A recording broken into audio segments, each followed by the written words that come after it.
Alrighty, Saturday morning, I think the 19th. Hope you all are having fun, because my treat for the day is coming up here and seeing if I can fix the forwarder. I went on a mill tour. Yesterday, and Wes was here forwarding still, and he called me and said that something happened really bad, and it wasn't that bad, but what happened was right here, these are the swing cylinders for the boom on the forwarder, and these two ends broke off, and as you can see right here, it blew the end of this is the end cap to the cylinder. It's a little different than a normal one, so it blew the end off, and of course it puked hydraulic fluid everywhere. So I ordered new rods, and I got an O-ring for this, and I don't know if I have everything. I got the right wrench. I was hoping I had a socket, but I wasn't sure what I was gonna need. So I'm gonna see what I can get done here, and I don't know if I'll get it back together today, but I know I'll at least know what I need, and we'll get it back together. That's part of my job. It's always in some shithole. I mean, this isn't that bad, but they could have been way in the back. It's like another half mile up in there, so this wasn't too bad, other than he sprayed hydraulic fluid all over the cab, but there was really nothing he could do about it. And this bolt right here was broke, and I just didn't realize how much pressure was in here, and I didn't really realize that it was holding how this system works, so part of it was my fault. So I can't really blame Wes, so even though sometimes I might like to, but probably should have.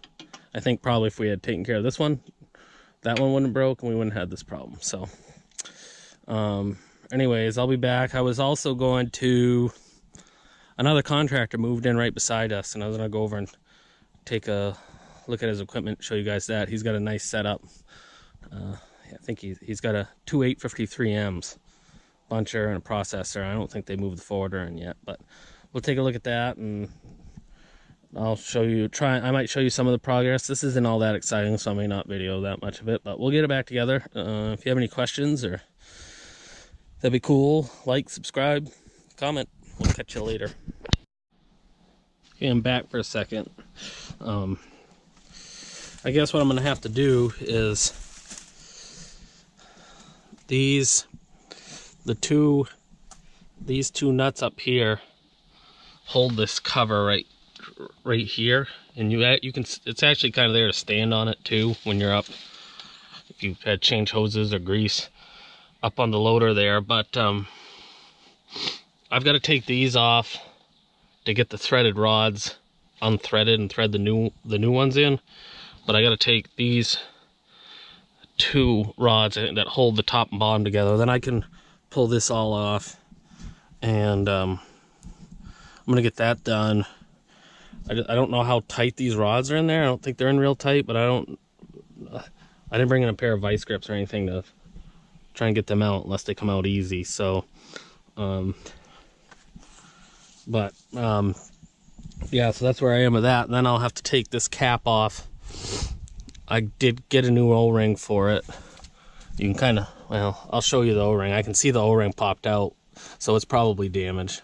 Luckily, I mean, because it pushed this side out and bent probably the end of these threaded rods.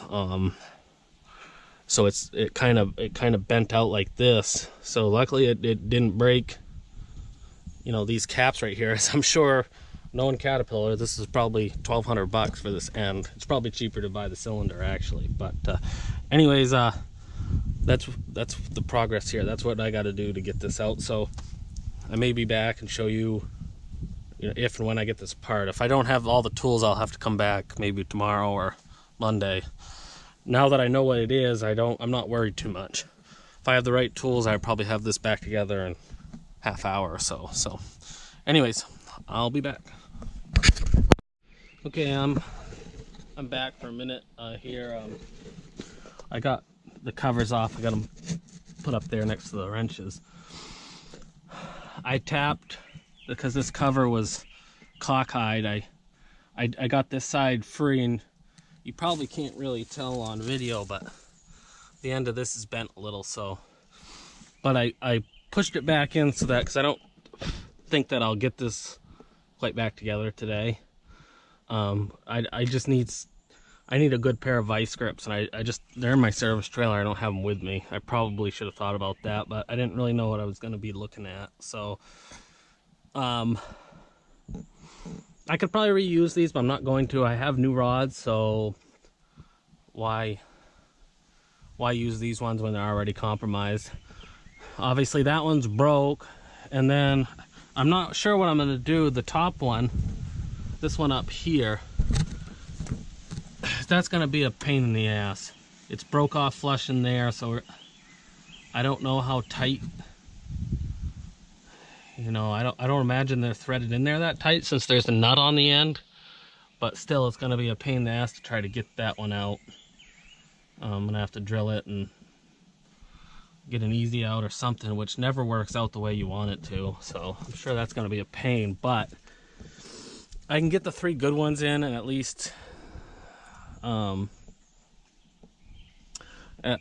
get it out to the yard. And I mean, we could probably run it. I'm a little hesitant to do that just because it may not like this is a fantastic spot, but it may be way in the back, or somewhere is where I'm really not excited to do it. So oh, you can see here, look at that nut blew off the end and landed right here. Huh, that shows you that thing, they must have had quite a bit of pressure to blow off like that. So, but there you can see it. I mean, she shredded right off there, so there's a lot of pressure in that. So that's where we're at. I grease all over my phone. It's definitely not the worst. I probably could have got those threaded rods made, but I just wasn't. I'm not gonna mess around with it. I got them right from Caterpillar. It's like $60 a piece, which is still overpriced, but hey, they have a drop box at another forestry place here in town, and so it costs you $35, but it's here the next day right here, so that's pretty handy. So I'm gonna head out right now, and I'll probably walk over real quick, check out that equipment for you guys there. So we'll catch you in a few minutes. This is just right through the woods from our yard. Looks like they're gonna build a yard up here. They had gravel down there.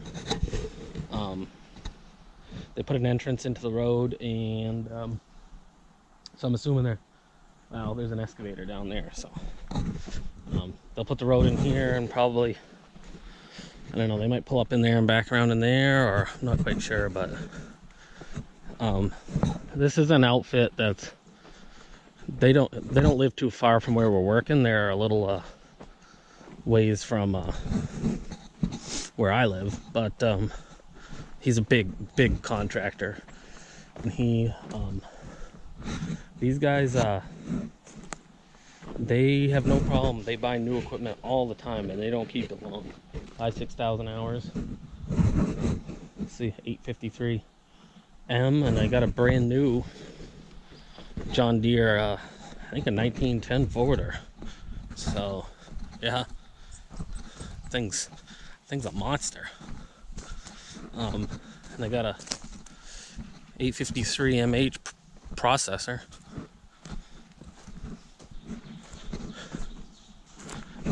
Yeah, Jesus, this thing's a freaking giant. You know, it just is mind-boggling. I mean, I'd like to have one, but Jesus Christ, it's gonna be pushing 600,000. I mean, that's 500, 600. That's over 6. Look at that.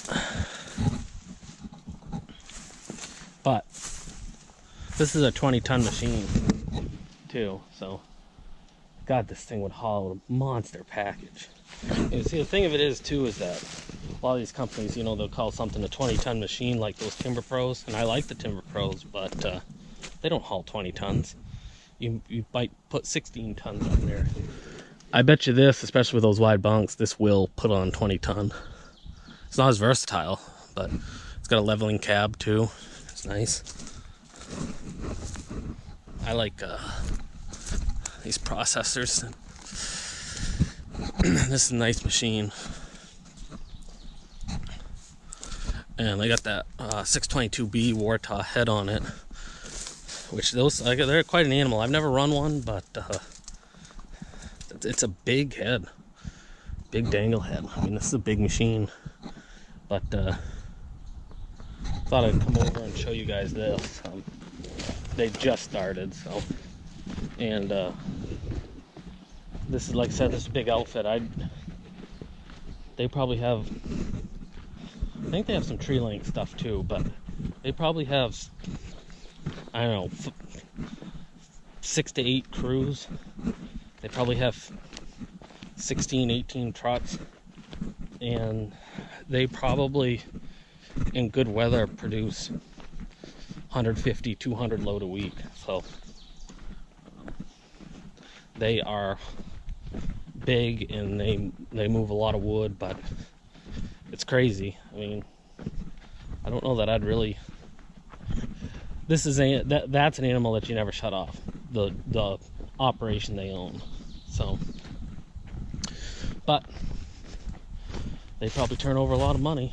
So anyways, I thought I'd show you guys that. Hopefully you enjoyed the video, and like, subscribe, comment, and we'll catch you next time.